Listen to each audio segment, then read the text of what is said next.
America ने अपना नया राष्ट्रपति चुन लिया है। डोनाल्ड ट्रंप के हाथ में एक बार फिर अमेरिका की कमान होगी और इसी के साथ दुनिया भर में कुछ सवाल भी हवा में तैरने लगे हैं।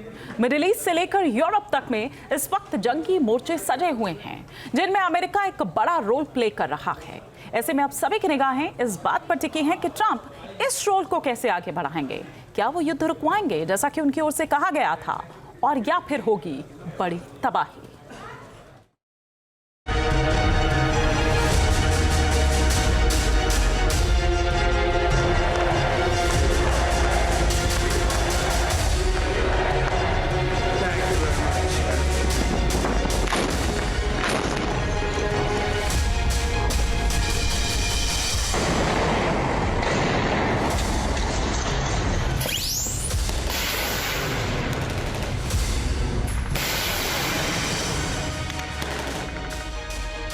डोनाल्ड ट्रंप ने अमेरिकी राष्ट्रपति चुनाव जीत लिया है।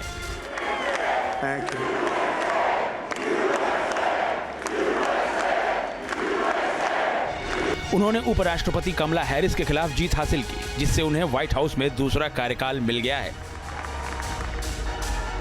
इस जीत के साथ ट्रंप ने अमेरिकी राजनीति में इतिहास भी रच दिया है।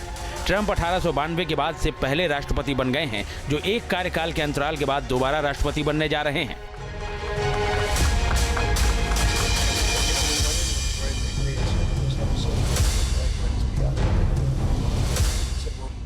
अमेरिकी इतिहास में वो ऐसा करने वाले दूसरे राष्ट्रपति हैं। ट्रंप को दूसरा कार्यकाल ऐसे समय में मिला है जब दुनिया के दो मोर्चों पर बारूद की बारिश हो रही है।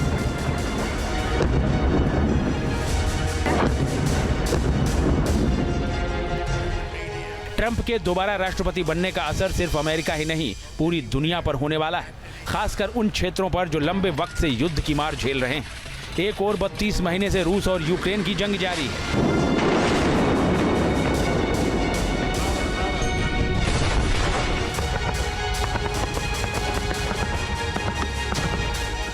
तो वहीं दूसरी ओर गाजा और लेबनान पर जंग लड़ रहे इजराइल और ईरान के बीच बारूदी तल्खी चल रही है।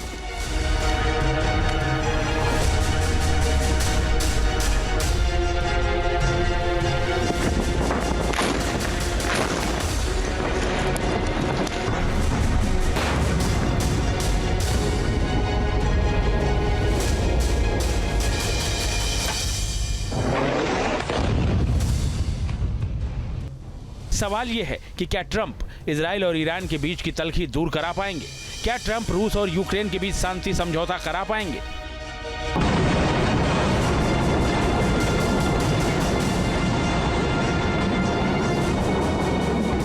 पहले बात मिडिल ईस्ट में चल रही जंग की। सितंबर के आखिरी हफ्ते में जब इजराइल ने लेबनान पर हमला किया था, तो अरब अमेरिकी वोट हैरिस की डेमोक्रेटिक पार्टी से छिटककर ट्रंप की रिपब्लिकन पार्टी की ओर शिफ्ट हो गए। गाजा युद्ध को लेकर अमेरिकी मुस्लिम बाइडेन प्रशासन से पहले ही नाराज थे। लेबनान युद्ध ने उनके गुस्से को और भड़का दिया। ऐसे में अब यह देखना दिलचस्प होगा कि ट्रंप की जीत से मिडिल ईस्ट के मोर्चे पर क्या शांति स्थापित हो पाएगी।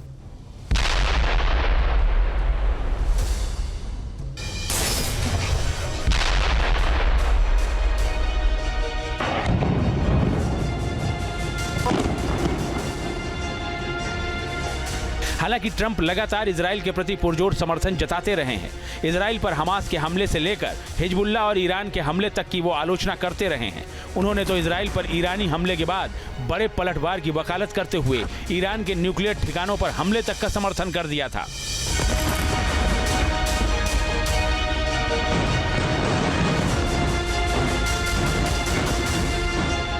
I mean, it's the biggest risk we have.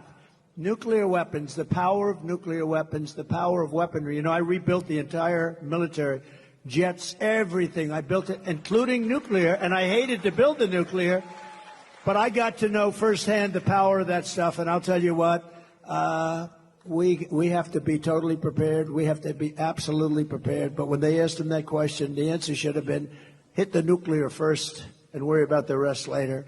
And that's what they should. That's what if they're going to do it. जुलाई में इजरायली प्रधानमंत्री बेंजामिन नेतन्याहू से मुलाकात के दौरान ट्रंप ने हमास पर पूर्ण विजय हासिल करने को कह दिया था। इसके अलावा ट्रंप के कई और फैसले रहे हैं जो मिडिल ईस्ट को लेकर उनकी भूमिका को साफ करते हैं। मसलन ट्रंप वही व्यक्ति हैं जिन्होंने राष्ट्रपति पद पर रहते हुए दुनिया भर के विरोध के बावजूद विवादित जेरूशलम क्षेत्र को इजराइल की राजधानी के तौर पर मान्यता दे दी थी, जबकि दुनिया के कई देश आज भी तेल अवीव को ही इजराइल की राजधानी के तौर पर मान्यता देते हैं। इसके अलावा ट्रंप ने अपने पहले कार्यकाल में कई अरब देशों और इजराइल के बीच अब्राहम अकॉर्ड के जरिए सामान्य संबंध स्थापित करवाए थे। साथ ही ट्रंप ने ओबामा के कार्यकाल में ईरान के साथ की गई न्यूक्लियर डील से भी अमेरिका को अलग कर लिया था। खास बात यह है कि इजराइल भी इस डील के विरोध में था।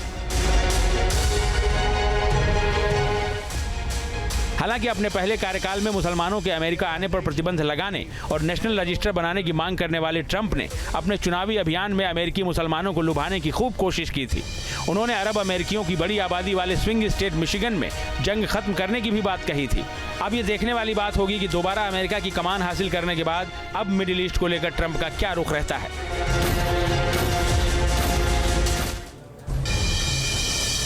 Team news nation. News nation अब व्हाट्सएप पर खबरों के ताजा अपडेट के लिए न्यूज नेशन के इस QR कोड को स्कैन करें।